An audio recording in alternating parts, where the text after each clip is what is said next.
ప్రార్థన.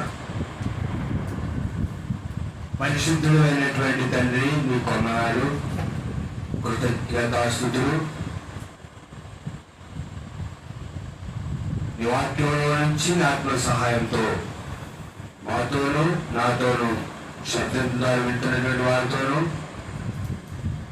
ప్రభువా ఈ వాక్యంలో మాట్లాడమని యేసుక్రీస్తు నామమున అడుగుచున్నాను తండ్రి, ఆమేన్.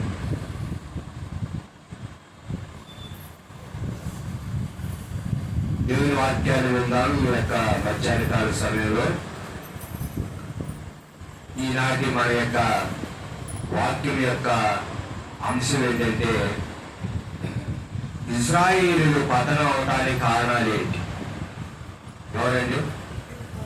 ఇశ్రాయేలు ప్రజలు పతనం అవటానికి కారణం ఏంటి? ఇశ్రాయేలు ప్రజలు ఎవరంటే దేవుని యొక్క పిల్లల వారు. దేవుడు అబ్రహామును, ఇస్సాకు కుమారుడైనటువంటి యాకోబును ప్రభు ఎన్నుకున్నారు. యాకోబుకు పుట్టినటువంటి కుమారులు ఇశ్రాయేలు ప్రజలు, 12 గోత్రాల వారు. మరి ఇశ్రాయేలు ప్రజలు ఆత్మీయంగా గాను, తర్వాత శరీరంగా గాను, 2 విధాలుగా వాళ్ళు పతనం అవడానికి కారణాలు ఏంటి అనేటటువంటి విషయాన్ని మనం వాక్యంలో నుండి నేర్చుకుందాం ఈ మధ్యాహ్న కాల సమయంలో. మొట్టమొదటి విషయం ఏంటంటే, దేవుని వాక్యాన్ని చూద్దాం. కీర్తన గ్రంథం 78వ అధ్యాయం 19-20 వచనాలు చూడండి. కీర్తనలు గ్రంథం 19వ అధ్యాయం, క్షమించాలి, కీర్తన గ్రంథం 78వ అధ్యాయము చూడండి, 18-19 వచనాలు చదవండి.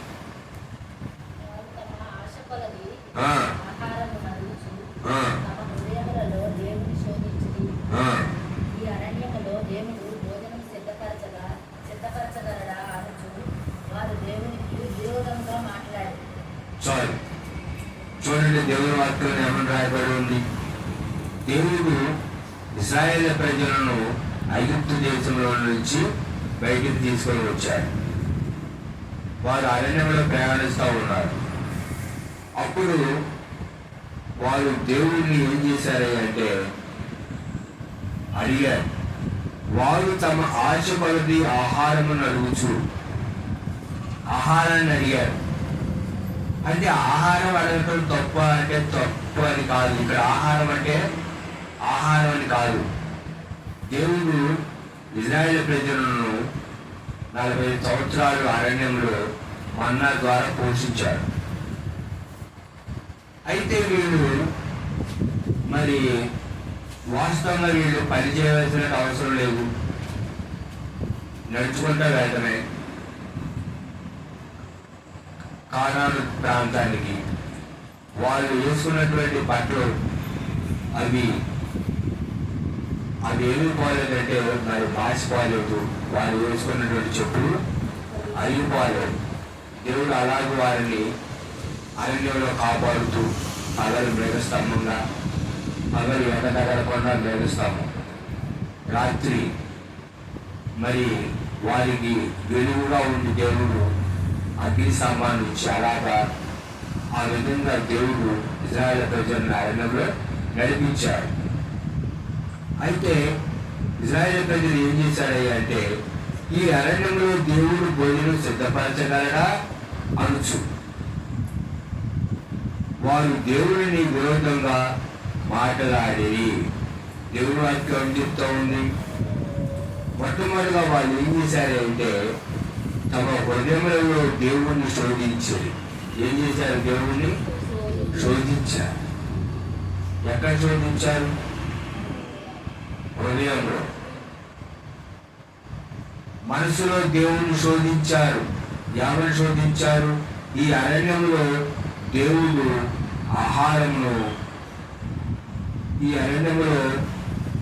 ఆహారాన్ని సిద్ధపరచగలడా అని అన్నారు. వారు తమ ఆశ కొలది ఆహారం నడుచు తమ హృదయంలో దేవుడు శోధించారట. ఇశ్రాయేలు ప్రజలు పతనం అవటానికి మొదటి కారణం ఏంటంటే దేవుని శోధించారు అరణ్యంలో. అందుకనే వాళ్ళు పతనం అయిపోయారు. పతనం అవటం అంటే దేవుడు ఇజ్రాయేల్ ప్రజల్ని అశూరు సామ్రాజ్యాన్ని పరిపాలించే రాజులు వారిని బాధితులుగా తీసుకొని వెళ్ళారు. తర్వాత యూదులను బబులోను సామ్రాజ్యాన్ని పరిపాలించే నెబుకద్నెజరు గారు బాధితులుగా తీసుకొని వెళ్ళారు. మరి దీనికి అందరికీ కారణం ఏంటి? వారు పతనం అవడానికి శరీరంగాను ఆత్మీయంగాను పతనం అవడానికి కారణం ఏంటంటే వాళ్ళు మొట్టమొదటిగా దేవుని ఏం చేశారంటే అరణ్యంలో శోధించారు. ఈనాడు ప్రభు అయినటువంటి యేసుక్రీస్తుని అంగీకరించినటువంటి వారు పాపం అనేటటువంటి ఐగుప్తుల నుండి బయటికి వచ్చి విశ్వాస ఆత్మీయ జీవితం అనేటటువంటి అరణ్యంలో ప్రయాణించినటువంటి వారు మనం ఎక్కడికి చేరుకోవాలి? ఆనాడు ఇజ్రాయేల్ ప్రజలైతే కానాను ప్రాంతానికి చేరుకోవాలి. ఈనాడు దేవుని కలిగినటువంటి మనము ఎక్కడికి చేరుకోవాలి? పరమ కానానుకు, అంటే పరలోక రాజ్యానికి, నిత్యత్వంలోకి చేరుకోవాలి. ఇప్పుడు మనం ఎక్కడ ఉన్నామంటే ఇజ్రాయేల్ ప్రజలు ఎలాగైతే అరణ్యంలో ఉన్నారు, మనము కూడా విశ్వాస ఆత్మీయ జీవితంలో ప్రయాణిస్తా ఉన్నాం. కనుక ఆనాడు ఇజ్రాయేల్ ప్రజలు దేవుని శోధించారు. ఈరోజు నీవు నేను దేవుని శోధిస్తున్నాను, శోధించట్లేదా? చాలా మంది దేవుని శోధిస్తారు. కుటుంబంలో కొంత కొరత, కొంత వెలితి కలిగితే వెంటనే దేవుడు ఏం చేస్తారు? శోధిస్తారు. అయ్యేముంది, ఏమి లేదు. ఆనాడు ఇజ్రాయేల్ ప్రజలకున్నటువంటి మనస్తత్వం ఈనాడు యేసుక్రీస్తుని అంగీకరించినట్టు మనకు కూడా అదే మనస్తత్వం. ఆనాడు ఇజ్రాయేల్ ప్రజలు ఎలాగైతే దేవుని శోధించారో ఈనాడు క్రీస్తుని అంగీకరించినటువంటి వాళ్ళు కూడా దేవుని ఏం చేస్తున్నారు? శోధిస్తున్నారు.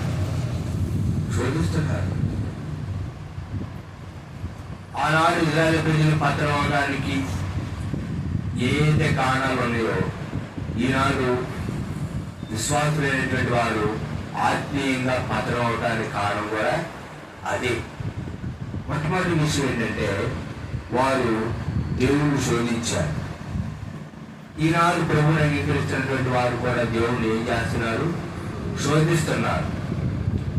కనుక దేవుని వాక్యం ఏమని చెప్తా ఉందంటే మనం దేవుని శోధించకూడదు. వారు దేవుని శోధించారు. మనం నేర్చుకోవాల్సింది ఏంటంటే దేవుని శోధించకూడదు. దేవుని శోధిస్తే మనం కూడా ఆత్మీయంగా ఏమైపోతాం? ఆత్మీయంగా పతనం అయిపోతాం. ఆత్మీయంగా భ్రష్టత్వానికి వెళ్ళిపోతాం. ఆత్మీయంగా దిగజారిపోతాం. ఆత్మీయంగా పతనం అవుతాం. రెండో విషయం ఏంటంటే ఇక్కడ ఈ అరణ్యంలో దేవుడు భోజనం సిద్ధపరచగలడా అనుచు వారు దేవునికి విరోధంగా మాట్లాడారు. ఎలా మాట్లాడారు? విరోధంగా, వ్యతిరేకంగా మాట్లాడారు. విరోధంగా మాట్లాడారు దేవునికి. ఈ అరణ్యంలో దేవుడు భోజనాలు సిద్ధపడుతున్నాడు అన్నారు. 40 సంవత్సరాలు దేవుడు మన్నా ద్వారా ఇజ్రాయేల్ ప్రజల్ని పోషించాడు. దేవుడు పోషిస్తాడని అన్నారు. దేవుడికి దైవజనుడైనటువంటి మోషేకును విరోధంగా మాట్లాడారు. దేవుడికి విరోధంగా మాట్లాడారు. దైవజనుడైనటువంటి మోషే గారికి కూడా విరోధంగా మాట్లాడారు. ఈనాడు కూడా చూడండి, దేవునికి విరోధంగా మాట్లాడతారు, నిజమైనటువంటి దేవునికి విరోధంగా మాట్లాడతారు. నిజమైన దేవుడు అంటే అబద్ధ దేవుళ్ళు ఉన్నారు, అబద్ధమైనటువంటి వాళ్ళు చేసే దేవుళ్ళు ఉన్నారు, నిజంగా దేవుడు అనుకున్న దేవుళ్ళు ఉన్నారు. మోషే గారి అక్క అయినటువంటి మిరియాము, అహరోను మోషేకి విరోధంగా మాట్లాడారు. మోషే గారు కూషు దేశపు అమ్మాయిని పెళ్లి చేసుకున్నాడు. అంటే నల్లగా ఉన్నటువంటి అమ్మాయిని పెళ్లి చేసుకున్నాడు మోషే. చేసుకుంటే అప్పుడు మిరియాం ఎవరు? మోషే గారి అక్క. ఇశ్రాయేలు ప్రజలు ఎర్ర సముద్రం దాటి వస్తున్నప్పుడు ఆమె దేవుడు స్తుతించి కనపరిచి, అహరోన్ యాజకుడు మోషే గారు చెప్పే విషయాలు దేవుడు అహరోన్ ద్వారా చెప్పించేవాడు. మరి వాళ్ళిద్దరు కూడా మోషేకు విరోధంగా మాట్లాడారు. ఏంటి, మోషేనేనా దేవుడు ఎన్నుకుంది, మమ్మల్ని ఎన్నుకోలేదా, మోషేనేనా అని దేవుని యొక్క సేవకుడైనటువంటి మోషేకి విరోధంగా మాట్లాడారు. అప్పుడు దేవుడు అన్నాడు, రేపు మీరు ముగ్గురు పాలనలోకి రండి, నా సన్నిధి వచ్చి నిలవబడండి అని దేవుడు చెప్పారు. అదేంటే కదా, మోషే భూమి మీద ఉన్న వారిలో మిగిలి సాత్వికుడు. మోషే విరోధంగా మాట్లాడారు. మిరియాం ఏంటి, నేను ఏర్పరచుకున్నటువంటి నా సేవకుడైనటువంటి మోషేకి విరోధంగా మాట్లాడాను. మోషేతో దేవుడు మాట్లాడేది మాతో మాట్లాడా అని అంటారు. వెంటనే మిరియానికి ఏమొచ్చింది తెలుసా? కుష్టు వచ్చింది. కుష్టు. ఈనాడు నిజమైనటువంటి దేవుడికి విరోధంగా మాట్లాడే వాళ్ళు ఎంతమందో అంటే దేవుడు ఆయన్ని ఎన్నుకున్నాడు, మమ్మల్ని ఎన్నుకోలేదు. ఆయన చెప్పిన వాక్యం వినాలా, వేరే వాళ్ళు చెప్పిన వాక్యం వినవాళ్ళ? ఆయన పైనుండి దిగి వచ్చిందా? విరోధంగా ఈనాడు ఎలాగున్నారంటే, మేలు చేసే కృతజ్ఞత లేకుండా పాలు గారు పాలు పోసి పెంచితే అది కాల్ చేసినట్టు విషయం దొక్కేటటువంటి వాళ్ళు ఉన్నారు. అదేంటంటే దేవుడికి కృతజ్ఞత కలిగి జీవించేటటువంటి విధానం లేని వారు దేవుడికి విరోధంగా ఉన్నారు. దేవుడి ద్వారా మేలు పొందుతున్నారు, దేవుడికి విరోధంగా ఉంటున్నారు. దేవుడిని శోధించే వాళ్ళు ఉంటున్నారు. చూద్దాం మరి యొక్క వాక్య భాగం కీర్తన గ్రంథం 106వ కీర్తన 7వ వచనం చూడండి. దేవుడి వాక్యం కీర్తన గ్రంథం 106వ కీర్తన 7వ వచనం.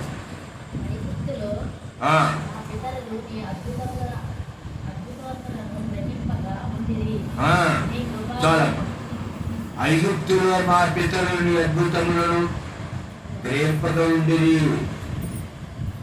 ఏం చేశారట? రెండవ విషయం ఏంటంటే వీళ్ళకి గ్రహింపు లేదు. ఏమలేదు? గ్రహింపు. దేవుడు ఎన్ని అద్భుతాలు చేశాడు ఐగుప్తు దేశంలో దేవుడు 10 అద్భుతాలు చేశాడు. వినండి వాక్యం. దేవుడు ఐగుప్తు దేశంలో ఇశ్రాయేలు ప్రజలు బయటికి తీసుకొని రావడానికి ఎన్ని అద్భుతాలు చేశారు? 10 అద్భుతాలు చేశారు. అయితే దేవుడి వాక్యం ఏం చెప్తా ఉంది? ఐగుప్తులో మా పితరులు నీ అద్భుతములను గ్రహింపక ఉండేది. ఇక్కడ దేవుని యొక్క వాక్యంలో మనం చూస్తే భక్తులు మాట్లాడుతూ ఉన్నారు. దేవుని యొక్క వాక్యంలో మనం చూస్తే ఇక్కడ భక్తులు మాట్లాడుతూ ఉన్నారు, మా పితరులు నీ అద్భుతాలు గ్రహించలేదయ్యా,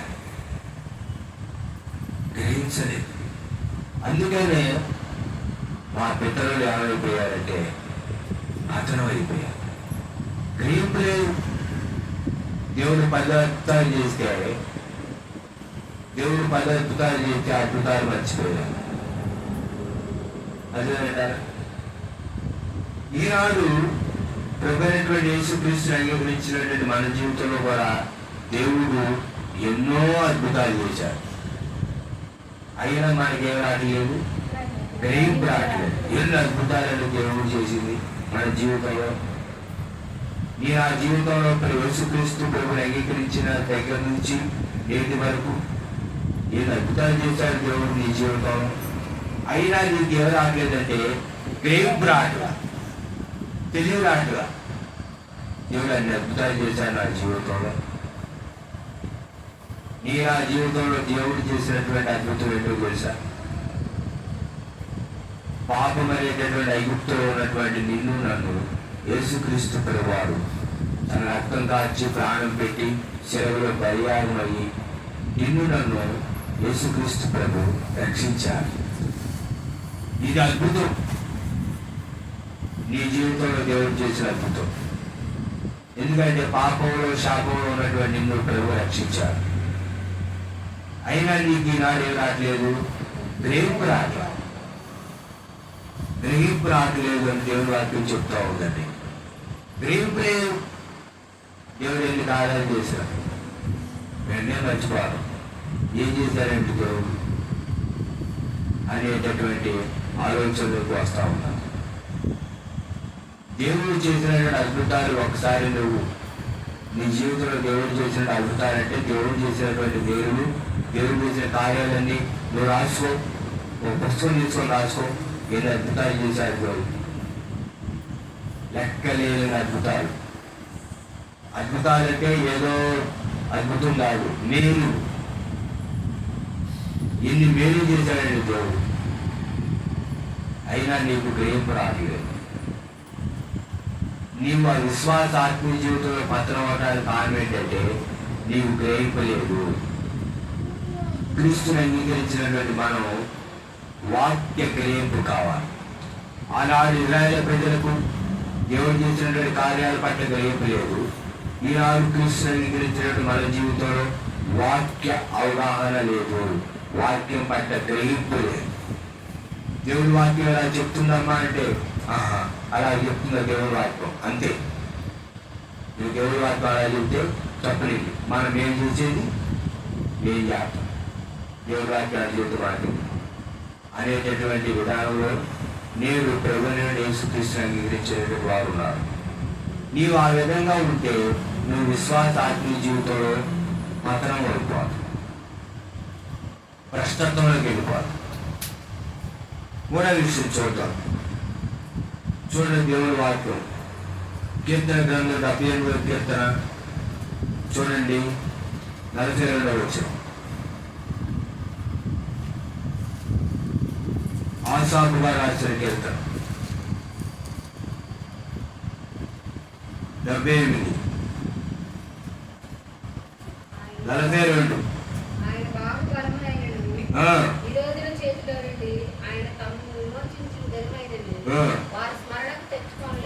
చాలు చూసారండి దేవుడి వాక్యం చెప్తా ఉందో. ఆయన బాహు బలమునైన విరోధుల చేతిలో నుండి ఆయన తమ్మును విమోచించిన దినమునైన వారు స్మరణకు తెచ్చుకోలేదు. అంటే చేసినటువంటి మేలును వాళ్ళు ఏం చేశారయ్యా అంటే మర్చిపోయారు. చేసిన మేలు మర్చిపోయారు. ఆయన బాహుబలమునైన ఆయన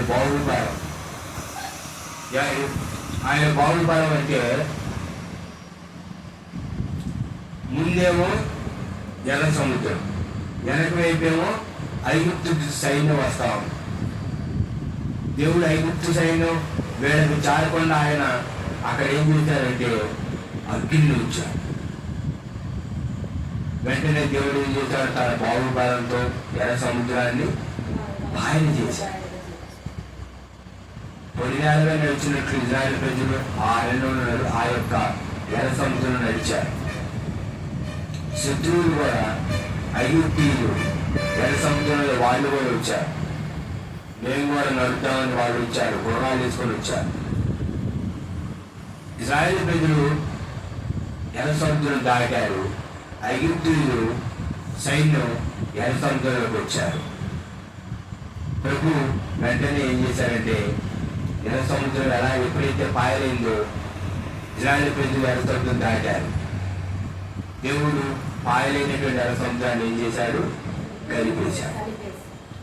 శత్రువులు నశించారు, మరణించారు. ఇప్పటికీ అదేనంటారా, ఇప్పటికీ ఎర్ర సముద్రంలో ఐగుప్తు యొక్క సైన్యము వాడినటువంటి రథాలు, రథ చక్రాలు ఇప్పటికీ ఎర్ర సముద్రంలో. ఎర్ర సముద్రంలో ఇప్పటికీ కూడా ఐగుప్తు సైన్యం వాడినటువంటి రథాలు ఇప్పటికీ ఎర్ర సముద్రంలో అవి పార్కులు పట్టి అలాగే ఉన్నాయి. ఇప్పటికీ ఉన్నాయి రుజువు. ప్రజలైతే చనిపోయారు, వాళ్ళు ఎముడులైతే మట్టిలో కలిసిపోయింది, కానీ వాళ్ళు ఎక్కి వచ్చినటువంటి ఆ రథాలు ఇప్పటికీ అలా. కనుక దేవుడు చేసినటువంటి మేలు మర్చిపోకూడదు.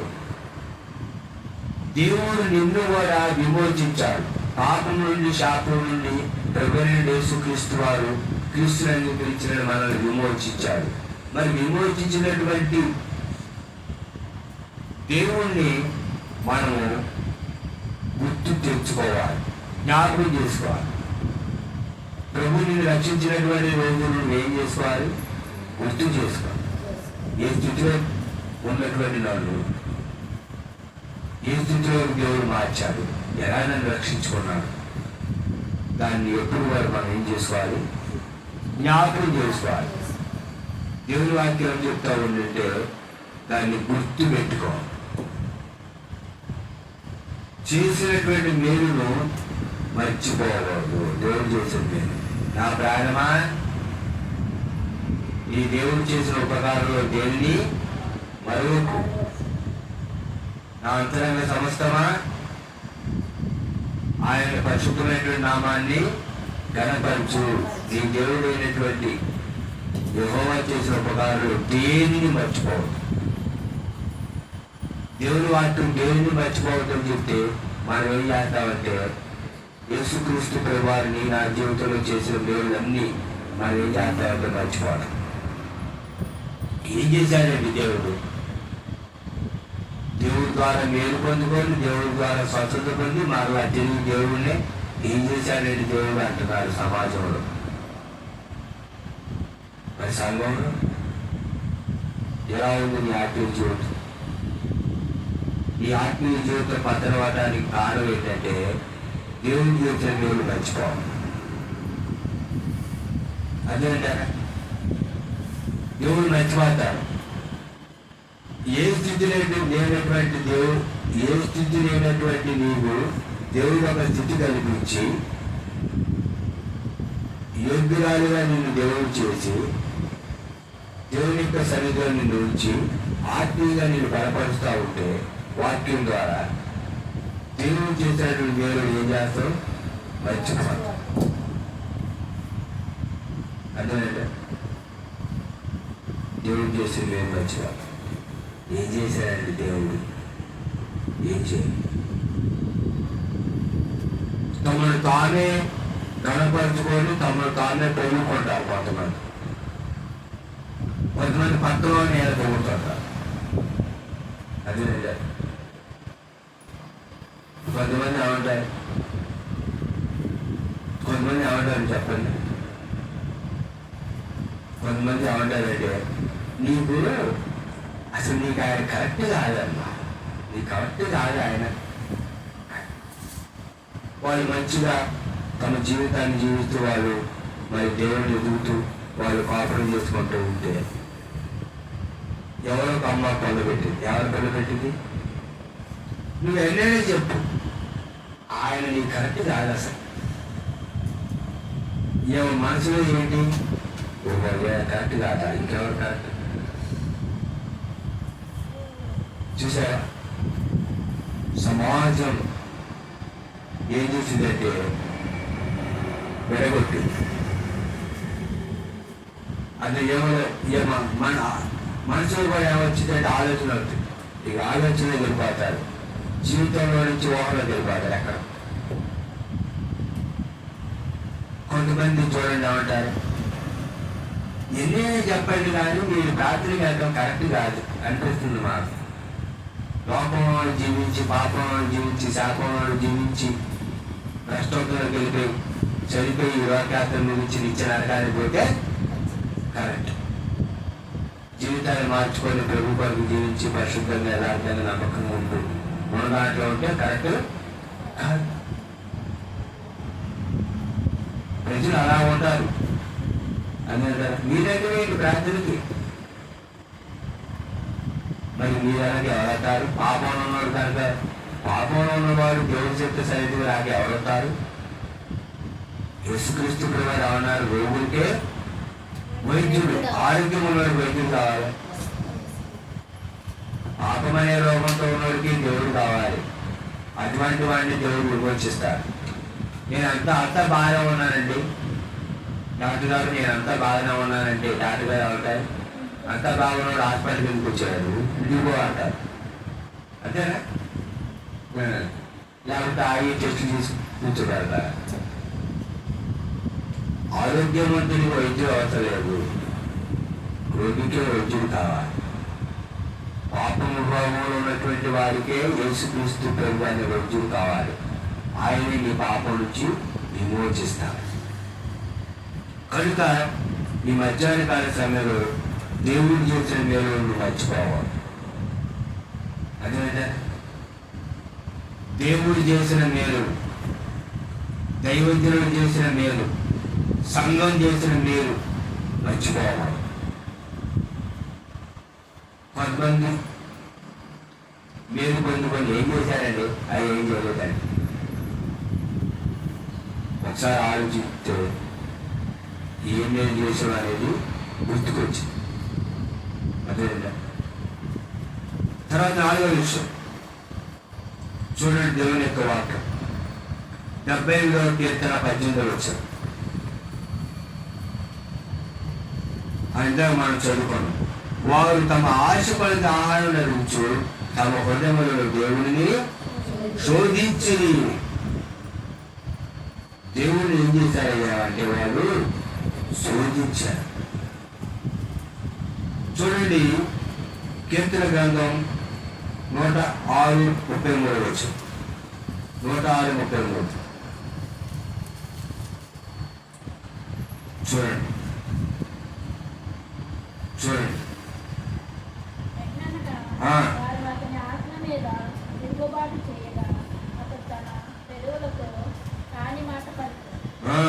ఎట్లనగా వారు అతని ఆత్మ మీద తిరుగుబాటు చేయగా ఏం చేస్తారని? తిరుగుబాటు. ఈ దినాల్లో దేవుడి మీద ఏం చేస్తున్నారంటే తిరుగుబాటు చేస్తున్నారు. ఏం చేస్తున్నారు? దేవుడి మీద తిరుగుబాటు. దేవుడి మీద తిరుగుబాటు చేసేటటువంటి ప్రజలు ఉన్నారు. కనుక దేవుడు ఏం చెప్తూ ఉన్నారు? మనం దేవుని యొక్క సన్నిధిలో ఈ యొక్క మధ్యాహ్న కాల సమయంలో దేవుడి మీద మనం ఏం చేయబడతాయా అంటే తిరుగుబాటు అనేది చేయకూడదు. తిరుగుబాటు చేయకూడదు. దేవుడి పిల్లలకు దైవజనుడు కొంతమంది వాళ్ళు అయ్యగారి మీద ఏం చేస్తారు? తిరుగుబాటు. ఏం చేస్తారు? తిరుగుబాటు. మేమండి నిలబడింది, మేమండి ఆ రోజు నిలబడింది. మేము లేకపోతే అయ్యగారు అక్కడ ఉంటారండి అంటారనమాట. మేము నిలబడ్డామండి, మేము కొమ్ము కాల్చిపెట్టి, మేము బలపరచండి. మేము కాకపోతే అయ్యగారు అక్కడండి ఉండేది అంటారా? సూర్యంలో నుంచి భూమిని సృష్టించిన దేవుడు ఏదైనా చేయగలడు. నీవు కాకపోతే ఇంకొకరి దేవుడు నిలబెడతాడు. కానీ నష్టపోయేది ఎవరో తెలుసా? నీవే. దేవుడు ఏదైనా చేయగలిగినటువంటి సమర్థుడు. దేవుడి కార్యాలు అలాంటివాడు. కనుక మనం ఏంటంటే దేవుడికి దేవుని పిల్లలను దైవజనుడికి ఎప్పుడు విధంగా ఉండకూడదు. వాళ్ళతో కలుగుతారని ఉండాలి. చూడండి, దేవుని వాక్యం 78వ కీర్తన 58వ వచ్చాను. చదువు మరొక చదివిన అందరూ 11 చదువుతున్నారే కదా. 78, 58. 78వ అధ్యాయం 50 ఇచ్చాను. చూడండి,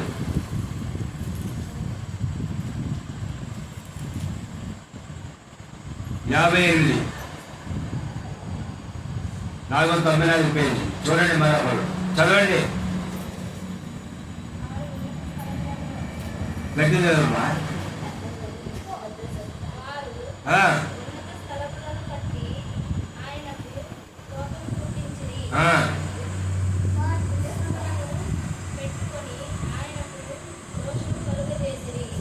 ఏం చేశారంట? రోషం. దేవుడికి ఏం చేశారంటే రోషం. తర్వాత విషయం ఏంటంటే లోకస్తులతో కలిసిపోయారు. ఎవరో ఇజ్రాయేల్ ప్రజలు. లోకంలో ఉన్నటువంటి వారితో మనం మాట్లాడాలి, వాళ్ళని ప్రేమించాలి, వాళ్ళని గౌరవించాలి, వాళ్ళు మంచి చెడ్డలు చేసుకోవాలి, వాళ్ళ విషయంలో ప్రార్థన చేయాలి. అర్థమంటారా? ఎంతవరకు లోకస్తులతో ఉండాలో మనం అంతవరకు వారితో ఉండాలి. కానీ అదే సమయంలో దేవుని వాక్యం ఏం చెప్తుందా అనేది కూడా మనం తెలుసుకోవాలి. ఇశ్రాయేలు ప్రజలు ఆ చుట్టుపక్కల ఉన్నటువంటి వారితో ఏమైపోయారంటే కలిసిపోయారు. వీళ్ళు కూడా ఏం చేస్తున్నారు? వాళ్ళు చేసినట్టే చేస్తున్నారు, ఆయన చేసినట్టు చేస్తున్నారు. ఇశ్రాయేలు ప్రజలకు ధర్మశాస్త్రం ఉంది.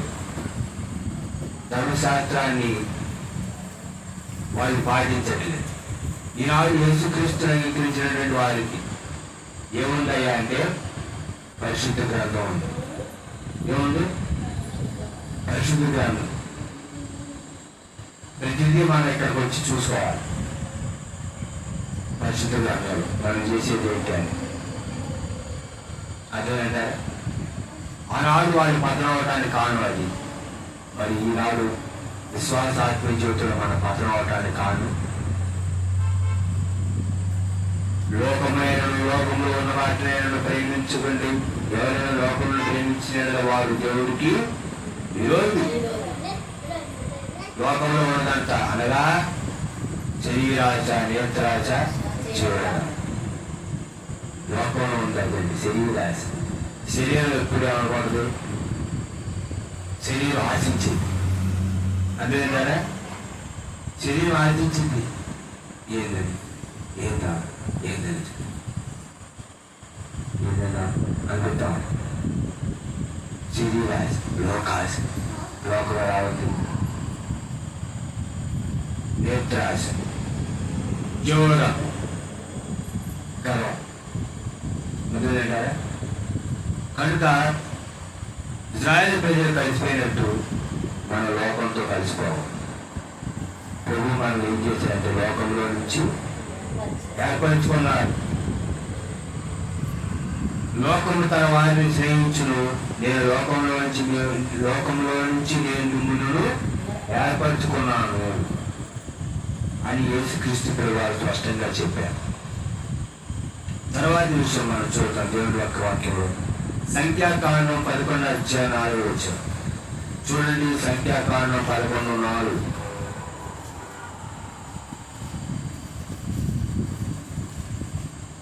దేవుడి వాక్యం సంఖ్యాకాండం చూడండి 11:4.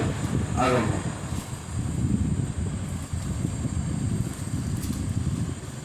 11:4 చదువు.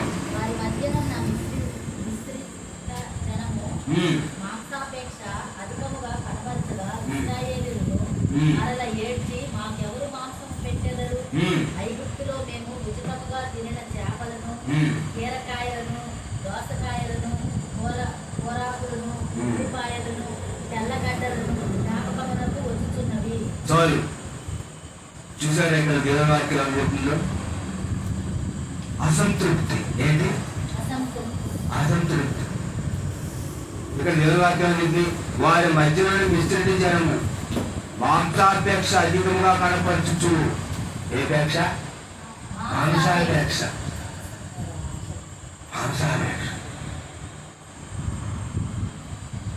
మాంసాపేక్ష దేవుని వాక్యాలు చెప్పింది తెలుసా? మాంసం రుచిగా తిని వారితో స్నేహం చెయ్యరా. మాంసాపేక్ష. ఆపేక్ష వేరు. ఆపేక్ష అంటే కోరిక ఉండొచ్చు. కానీ ఇక దేవుని వాక్యం చెప్తే మాంసాపేక్ష అంట. మాంసాపేక్ష ఎలాగా? అధికముగా కనపరచగా. ఏంటి అధికముగా అంటే ఎక్కువ. అరణ్యంలో మాంసం కావాలి మాకు అని వాళ్ళు ఏం చేశారంట? ఎక్కువ కనపరిచి ఇశ్రాయేలీయులు మరలా ఏడ్చి ఏం చేశారు? ఏడుతున్నారు. ఎందుకు? ఏం చేస్తున్నారు? ఏడుతున్నారు. ఎక్కువ మాంసాపేక్షగా కలిగి ఏడుతున్నారు. దేనికోసం ఏడుతున్నారు? దీనికోసం ఏడుతున్నారు. మాంసం చూసారా? మాంసం కోసం ఏడుతున్నారు. ఏడ్చి మాకెవరు మాంసం పెట్టింది? ఎవరు పెడతారు మాకు మాంసం? ఐగుప్తులో మేము ఉచితంగా తినే చేపలు, కీరకాయలు, దోసకాయలు, కూరగాయలు, ఉల్లిపాయలు, తెల్లగడ్డలు జ్ఞాపకం వచ్చుతున్నవి. ఇప్పుడు మా ప్రాణం సొమ్మశీలను ఈ మన్నా కాక మా కన్నులు మరేమీ లేదని చెప్పుకునేది. ఏడుతున్నారంట ఇజ్రాయేలు ప్రజలు. ఎందుకు? మాంసాలు పెడతారు ఈ అరణ్యంలో ఏడుతున్నారు. దేవుడు అప్పటికి పుర్రెలు గుంపు దింపారు. పుర్రెలు గుంపు దింపి వాళ్ళు పుర్రెలు కాల్చుకొని మరి తింటా ఉంటుంది. దేవుడు ఏం చేశారు తెలుసా? వాళ్ళ పళ్ళ కందులో మాంసం ఉన్నప్పుడే వాళ్ళు ఏం చేశారు? చంపేది. ఎందుకు? చీటికి మారికి ప్రతిదానికి దేవుడి మీద శోధించడమే. చీటికి మారి ఏడుతున్నారని మాసం లేదు. ఈనాడు మాసం కోసం జరిగే గొడవలు ఎన్నో. ఎన్ని పెళ్ళిళ్ళ మాసం కోసం గొడవ జరుగుతుంది. మేము పెళ్లి కొడుకు తడిపోవడం, మాకు 2 మొక్కలు ఎక్కువ అవుతుంది, 2 మొక్కలు తక్కువ ఏంటి? మావాడికి అసలు పడిపోలేదట. మావాడికి ఉట్టి పిలిచి చూశారట. అసలు మొక్కలే పడలేదట. అదేంటి ఇలా ఉంటుంది. మరి ఎన్ని తరగాలు పెరుగుతున్నాయో ఎన్ని పెళ్ళిళ్ళల్లో. అదే న్యూస్, ఎన్ని న్యూస్లు పెడుతున్నాం మనం. కారణం ఏంటి? మాంసాపేక్ష. నిరపేక్ష. మాంసాపేక్ష అధికంగా కనపరచగా. కొంతమంది వాళ్ళు పోయి మంది అంటారు. రేపు ఎన్ని యాడి మాసం, ఎన్ని చేపలు, తర్వాత రోజు ఇంకో రోజు ఏంటి చేపలు. అదే ఈ తిండేనా జీవితం? బ్రతకడానే తినాలి, తినడానికి పాటుకో. వీళ్ళు దోసకాయలు, చేపలు, కీరకాయలు, తెల్లగడ్డలు తిన్నారంట. అవి గుర్తొస్తున్నాయంట. కొంతమంది చూడండి గుర్తొస్తుంది. జ్ఞాపకం కుటుంబాల్లో గుర్తొస్తుంది. మా ఇంటికాడ అయితే మంచిగా ఉండేది, ఏమేమి లేదు. గుర్తుంది గుర్తా ఏమండి? జ్ఞాపకం అంటే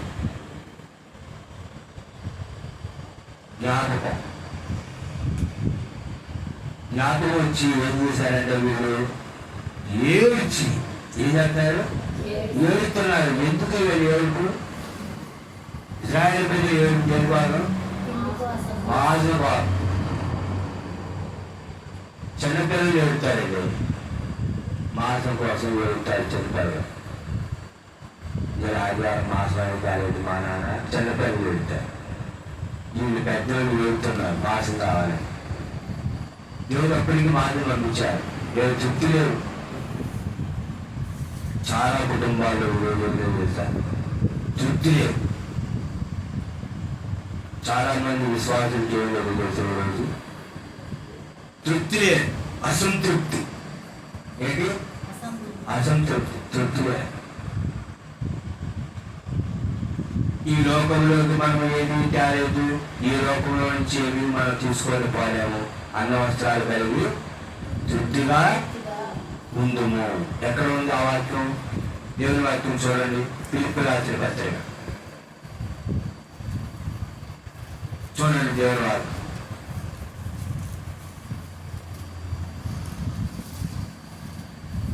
చూడండి, దేవుని వాక్యాలను చూద్దాం. చూడండి, దేవుని యొక్క వాక్యంలో ఏమని రాయబడి ఉందంటే, అపోస్తలుడైన పౌలు గారు ఏమంటున్నారు? దేవుని యొక్క వాక్యంలో మనం చూద్దాం. ఇక్కడ అపోస్తలుడైన పౌలు గారు చెప్పినటువంటి మాట చూడండి, 4:12 చదవండి.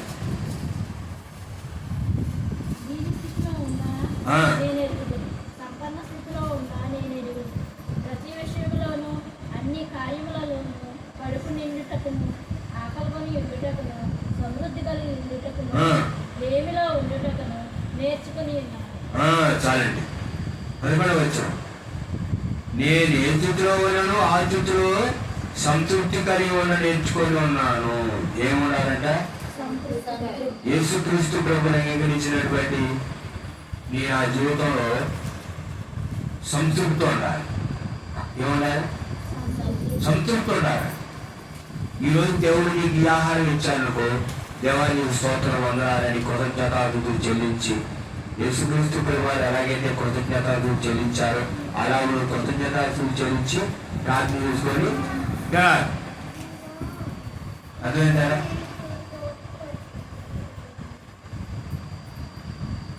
సంసారం అనేది ఎలా చేయాలంటే గుర్తుకు చేయాలి. మనం ఏం తినాలనేది పక్కన వాళ్ళు కూడా తెలియదు కూడా. ఏమన్నా ఈరోజు మార్చుకోవాలి అనుకున్నారండి, మీరు వర్షం రావట్లేదేంటి ఇంట్లో అని అన్నా కూడా తినవండి అవుతుంది, అది తినవండి అని చెప్పాలి.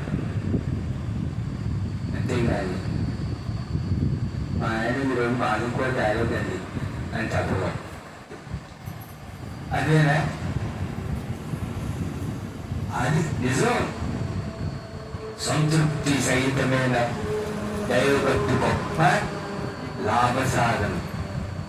సంతృష్టి సహితమైన సంతృప్తి ఉండాలి. ఈనాడు ప్రభువైన యేసుక్రీస్తుని అంగీకరించినటువంటి చాలా మంది జీవితాలు ఏమిటంటే సంతృప్తి లేదు. ఏమున్నాయంటే అసంతృప్తి. యేసుక్రీస్తుని అంగీకరించావు, నీవు విశ్వాసాత్మక జీవితంలో నువ్వు ఎదుగుతా ఉన్నావు, పరలోక రాజ్యాన్ని సిద్ధపడుతున్నావు అంటే నువ్వేమి నేర్చుకోవాలి తెలుసా? సంతృప్తి నేర్చుకోవాలి. ఏం నేర్చుకోవాలి? సంతృప్తి నేర్చుకోవాలి. కొంతమంది అంటే భోజనానికి వెళ్ళాలనుకోండి, ఇలా భోజనం చేస్తా ఉంటారు, కుటుంబకులు అంటారు. అంత కక్కులు ఎందుకు? నువ్వు ఇంటికి వచ్చిన తర్వాత నువ్వు తెచ్చుకొని ఇంట్లో ప్రశాంతం కదా. కక్కులు అందరూ అదే కొడుతుంటారు. ఎందుకు దాన్ని ఏమంటారు? చెప్తారని. ప్రకృతికి విరోధమే, ప్రకృతికి వ్యతిరేకమైనది వికృతి. వికృతి చాలా మంది పోతా కకృతి అన్నమాట. ఆ రెండు వారు మనలో.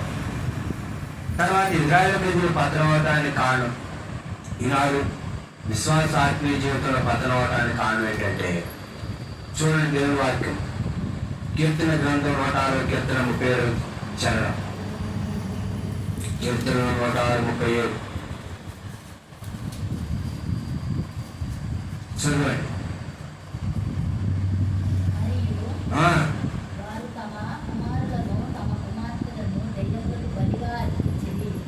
చదవండి, వినండి. వారు తమ కుమార్తెను దెయ్యములకు బలిగా అర్పించారంట. ఎవరికి?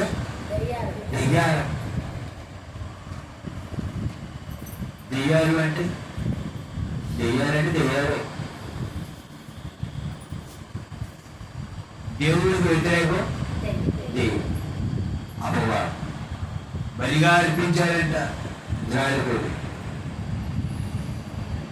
దేవుని పిల్లలైనటువంటి మనం చాలా జాగ్రత్తగా ఉండాలి. అదేంటారా? ఈ విషయం గురించి నేను ఎక్కువ వివరించడం మనందరికీ తెలిసిన విషయం, కానీ దాన్ని వివరించడం మంచిది కాదు, మనందరికీ తెలిసిన విషయం. అదేంట 7వ విషయం చూడండి. 8వ విషయం 106వ కీర్తన 13వ వచనం.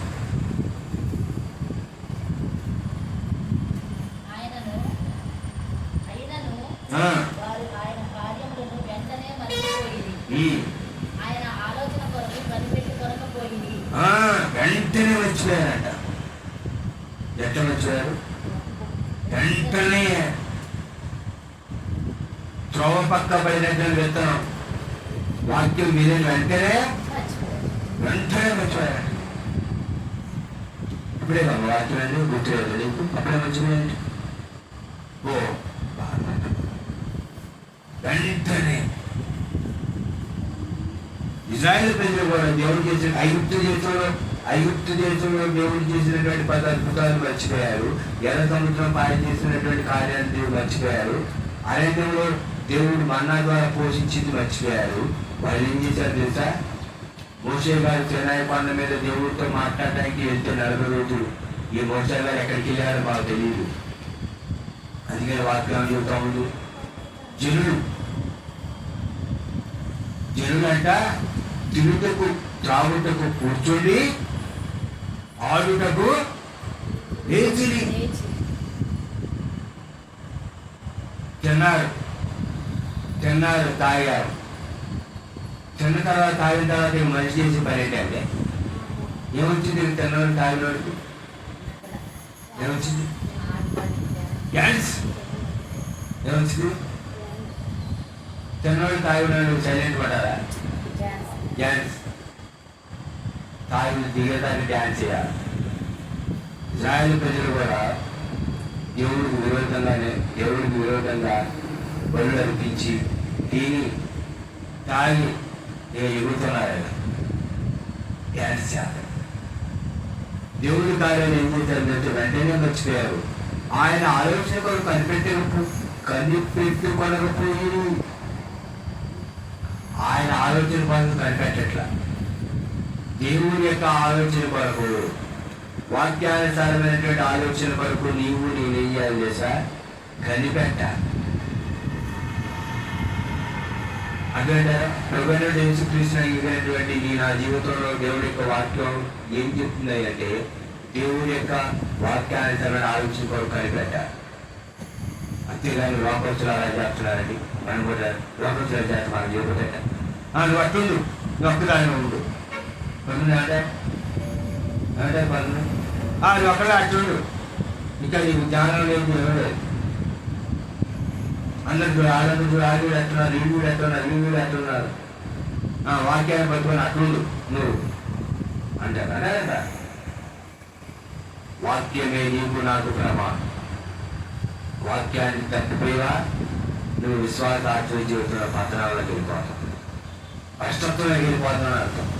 అలాంటి ఇజ్రాయేల్ ప్రజలు భ్రష్టులు అయిపోయారు. దేవుని యొక్క మాటమే లేదు, వాళ్ళు పతనమయ్యారు.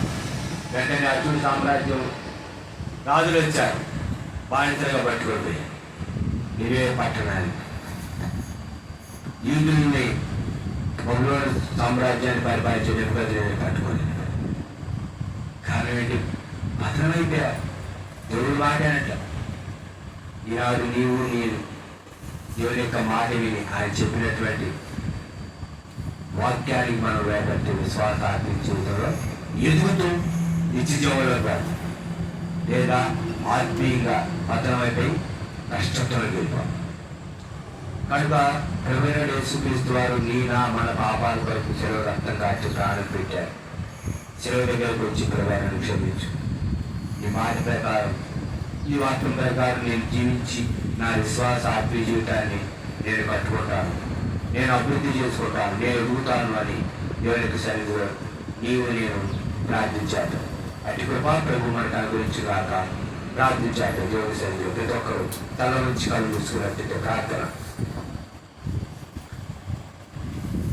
దేవుడు యొక్క మధ్యాహ్నకాల సమయంలో నీతో కూడా మాట్లాడుతున్నాడు. ప్రియ సహోదరుగా సహోదరి, దేవుని సన్నిధిలో నువ్వు కూడా ప్రార్థించు.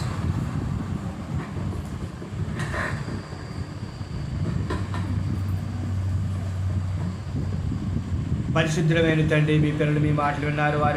వారి యొక్క నాయన ఆత్మీయ జీవితంలో వాళ్ళని ఆత్మీయంగా బలపరచండి. ఆనాడు ఇజ్రాయేలు ప్రజలు ఆత్మీయంగా పతనమైనట్టు నేడు ప్రభావాన్ని అంగీకరించినటువంటి మేము పతనం అవ్వకుండా విశ్వాసాత్మించలు ఎదిగి నిత్య జీవంలో వెళ్ళటకు ప్రభుత్వం సహాయం చేసి నడిపించి బలపరచమని యేసు నామములో తండ్రి, ఆమేన్.